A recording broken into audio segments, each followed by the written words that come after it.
Porque esse sofrimento que a doutora coloca, sofre menos, é porque não há essa interferência do Estado.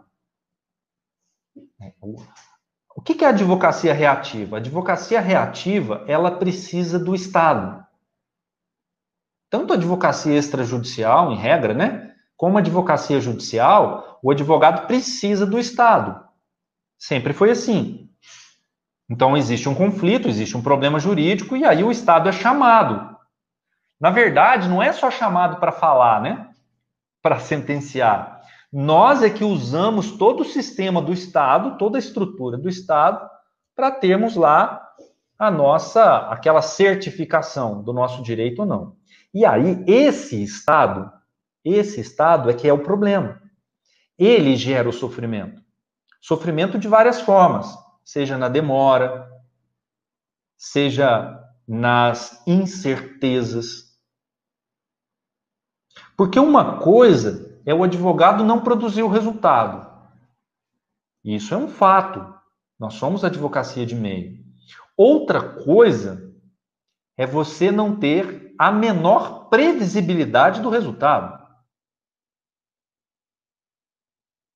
Como se você decolasse num voo e você não soubesse onde ele vai pousar.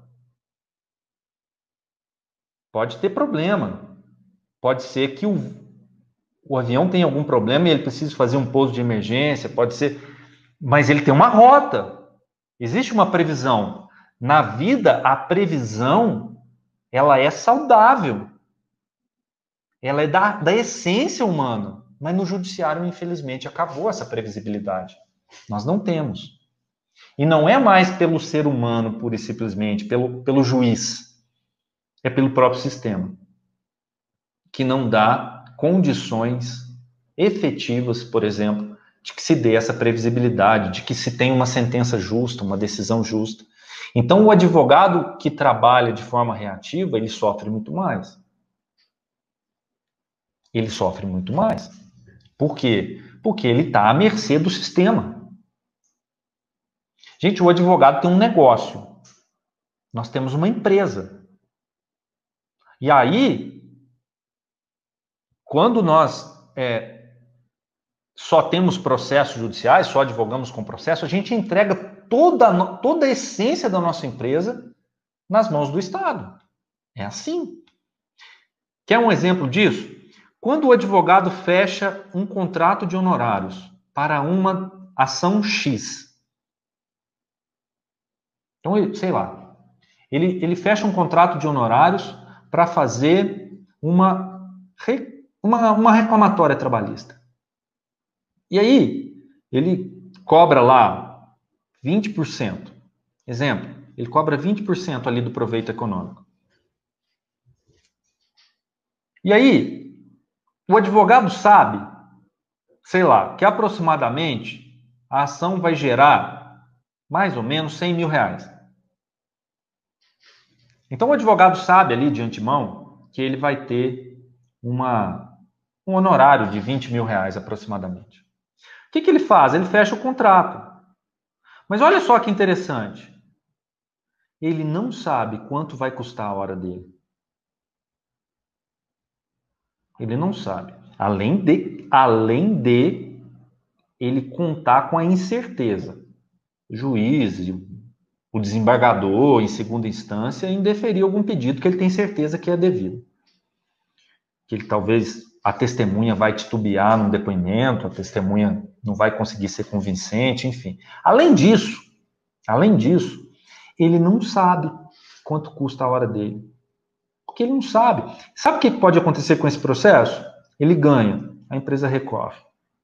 Vai para a segunda instância. Ele ganha de novo, a empresa recorre. Vai para o TST. Transita em julgado, volta. Ele começa a executar. Aí ele executa. Ele apresenta a planilha de cálculo, a empresa apresenta a dela, dá uma diferença. Pronto, vamos fazer uma perícia. Faça a perícia. A perícia fica favorável ao seu cliente, mas a empresa não concorda. E ela recorre de novo. Olha só, um processo com trânsito em julgado, né? Mas é possível, acontece isso na prática. Aí vai para a segunda instância, discutir, sei lá, a correção que está inserida pelo perito. Aí quando você vai ver os anos, as horas, esse valor dos seus honorários vai se aviltando. Por isso o sofrimento. Na advocacia preventiva não tem isso. Primeiro que os contratos, em regra, são mensais. Você recebe antes de trabalhar. Você recebe e trabalha. Recebe e trabalha. Né?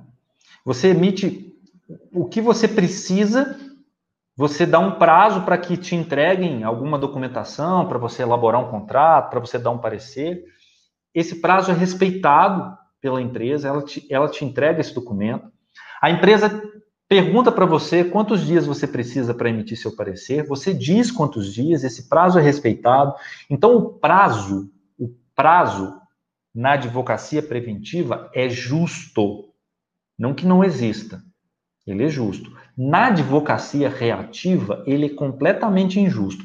Primeiro que o Estado não tem prazo. Tem prazo para tudo no processo, menos para o processo.